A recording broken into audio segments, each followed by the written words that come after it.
Welcome to my channel. I want you to meet somebody very special. It's Jody. Hey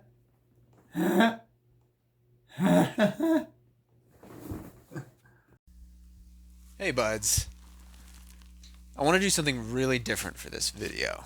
Now, you can see Miranda and I putting up a chain link fence in the background, but that really is more of a background for what I want to do. And what that is talk about why I love making things so much, like why I do all this stuff that I do. And I haven't really done so much for these videos yet, but I'm really digging this pattern of making things and turning them into videos and sharing them and getting more gratification and inspiration to keep making things. But anyway, it's also about you, and I know that there are a lot of people that I know who don't really make things themselves, and why I think that is kind of a disservice to yourself. Now, you've all seen a million DIY videos, or you've seen your parents or your uncles do home projects, or you've taken art classes, and that's all fine and great. But the overall functionality, durability,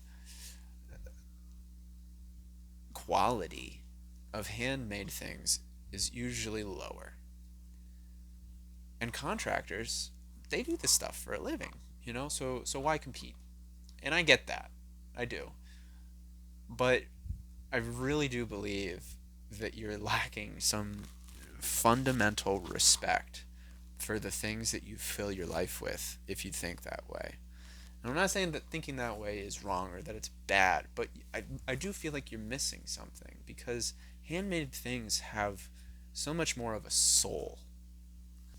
It's because it connects you to your things on a deeper level. And I know that this sounds like some pseudo mystical bullshit that some weird guy in yoga pants would spew.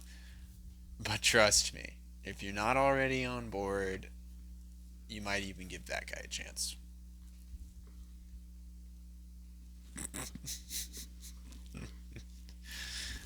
What is offense to you?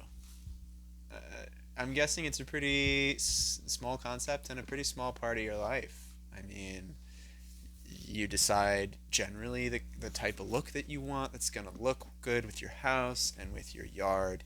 You call up a contractor, you make small decisions. Well, they're not small decisions, they are big decisions about the general look, the type of material, where the openings are going to go, the hardware.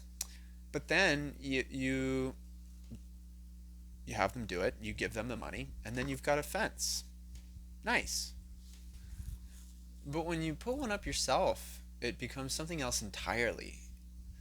And get ready for the cheese, but it allows you the time and experience to meditate on what a fence really is, what a fence does, and how a fence changes the landscape around you. And this goes way beyond fences. I mean, I'm sorry if I'm really railing on the fence metaphor here, but it's about anything. It's about what things represent in your life, what they do, and how what they're a symbol for.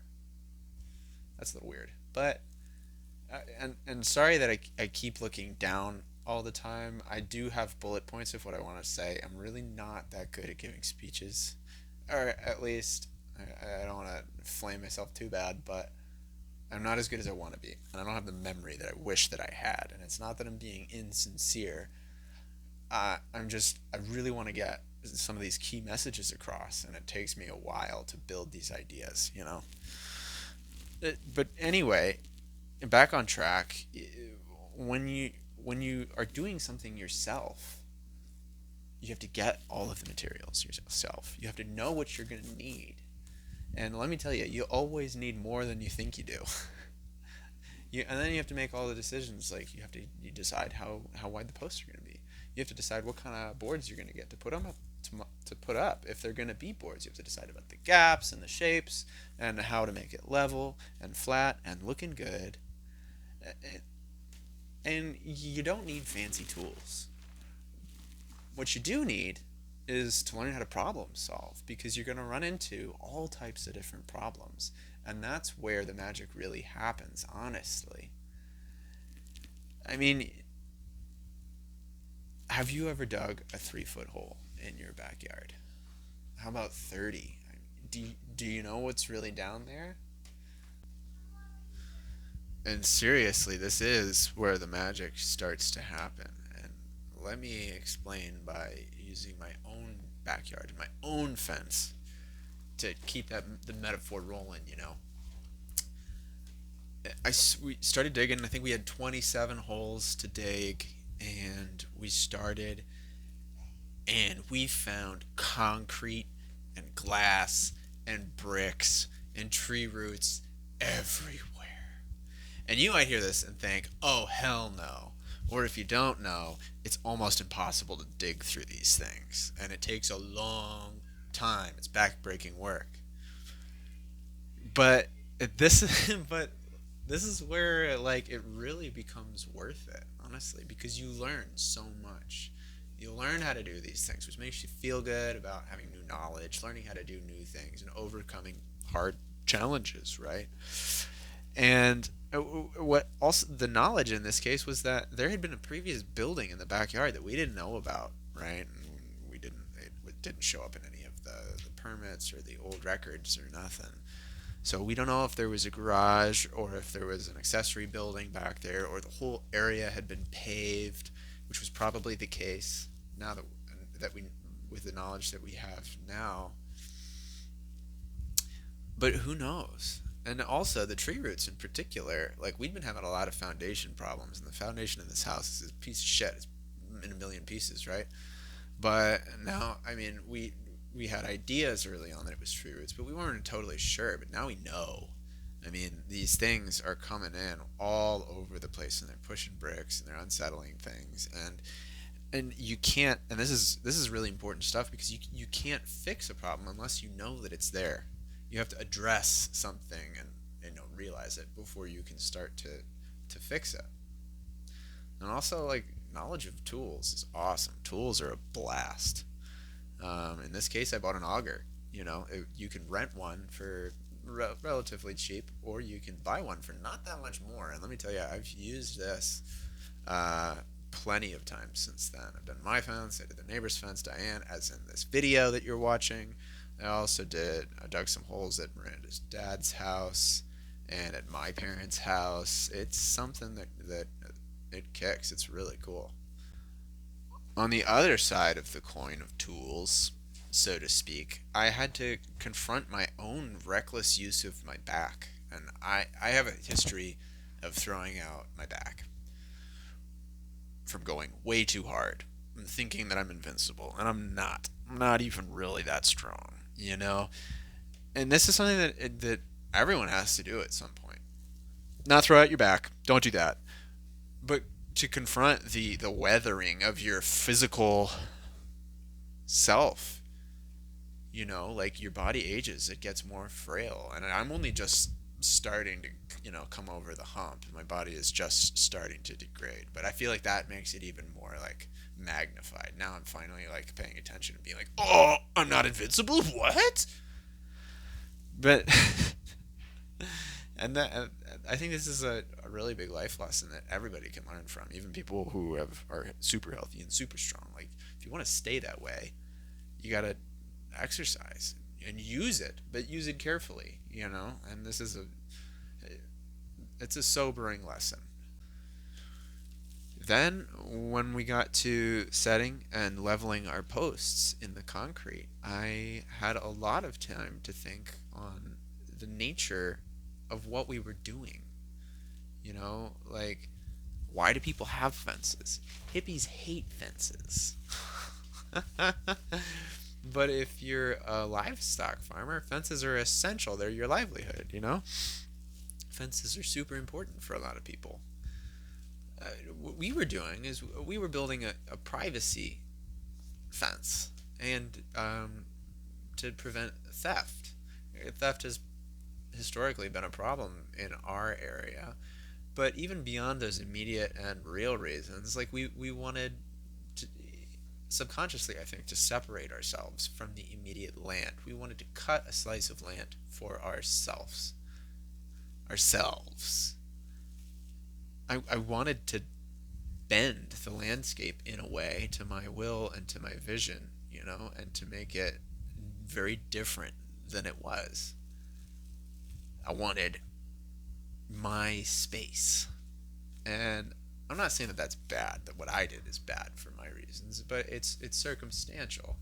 You have to acknowledge the good and the bad of what you're doing when you're doing something big and changing the earth, you know?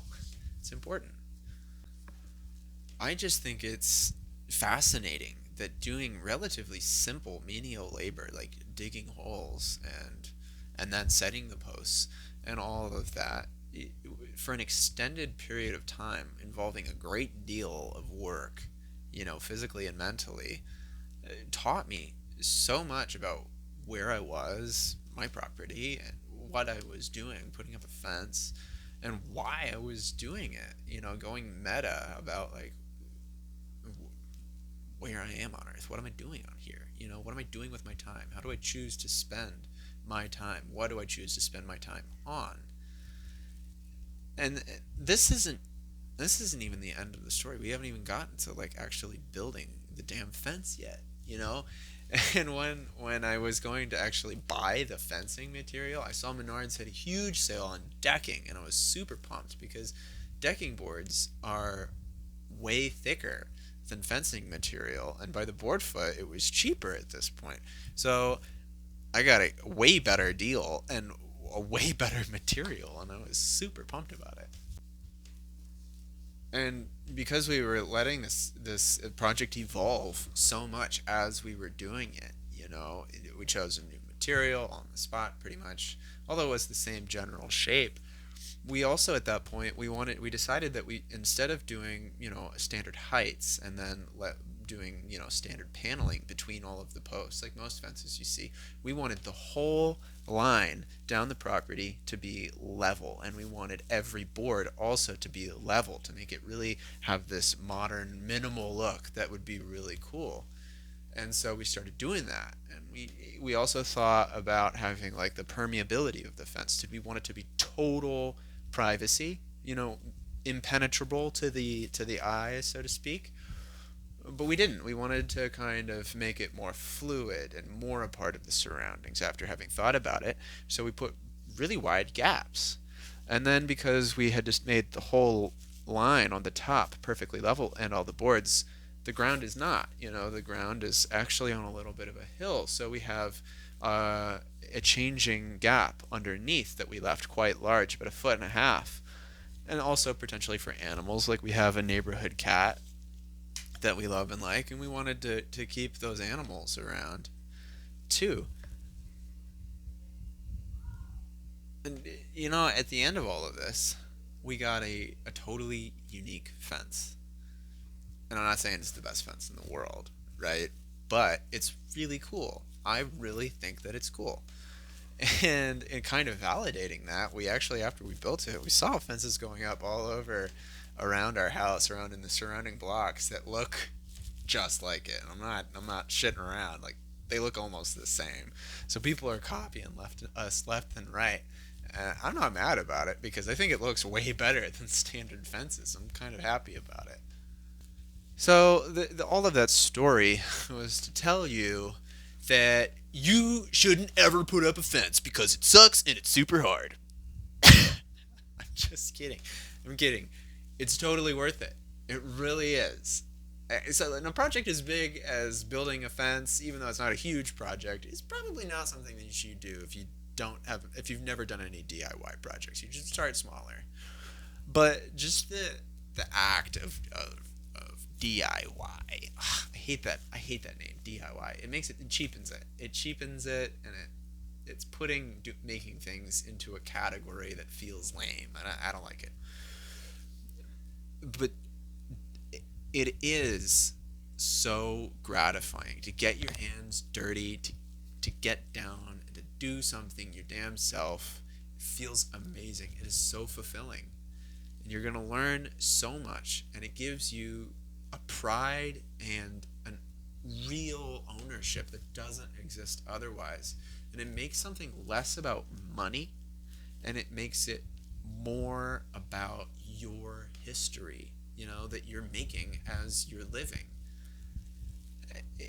It's just having a deeper understanding of the things that you fill your life with. And we fill our lives with a lot of things that don't have a lot of value, honestly speaking.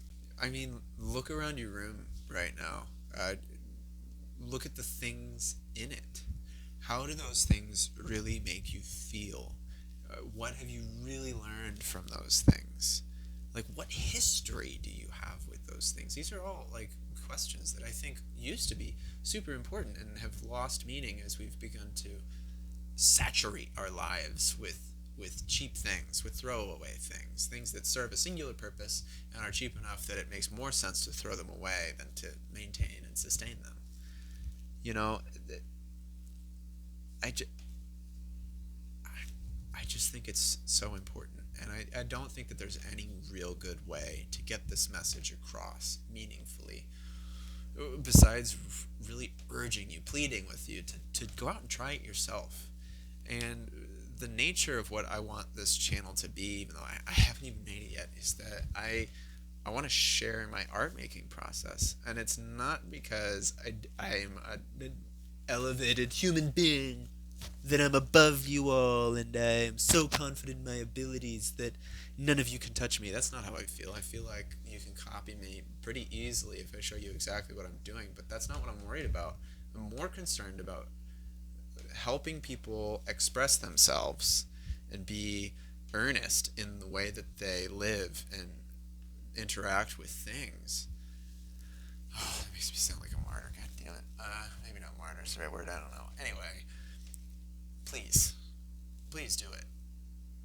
It's worth it. I promise you that it is. That's it. All right. See you, bros.